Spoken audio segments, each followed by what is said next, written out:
বুঝতেছিলাম না। আমি অনেক জানা ট্রাই করছি, অনেক বোঝার চেষ্টা করছি কেন তুমি এমনটা করতেছো। আজকে তো আমার চোখের সামনে সবকিছু ক্লিয়ার হয়ে গেল। তুমি কি ভেবেছো দিনের পর দিন আমাকে তুমি ধোকা দেবে, আমার বিশ্বাসের সাথে খেলবে, আর আমি কিচ্ছু জানতে পারবো না, কিচ্ছু ধরতে পারবো না? আফসোস, তোমার এই চিন্তাটা ভুল। আরে উপরে একজন আছেন, তিনি সবকিছু দেখছেন, উনি সবকিছু শুনছেন, তিনি অন্যায় কখনো সহ্য করেন না। বাইরের লোক আমারে অনেক বলছে, অনেক বুঝাইছে, তুমি অন্য একটা ছেলের সাথে পরকিয়া করতেছো।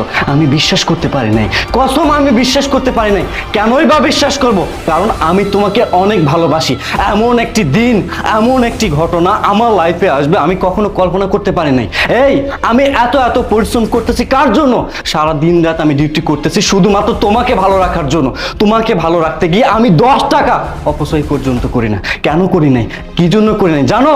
কারণ আমি ভেবেছি আমি যদি 10 টাকা খরচ করি, এই 10 টাকা যদি থাকে আমাদের সংসারে অনেক কাজে আসবে। আমি পায়ে হেঁটে অফিসে যাই, পায়ে হেঁটে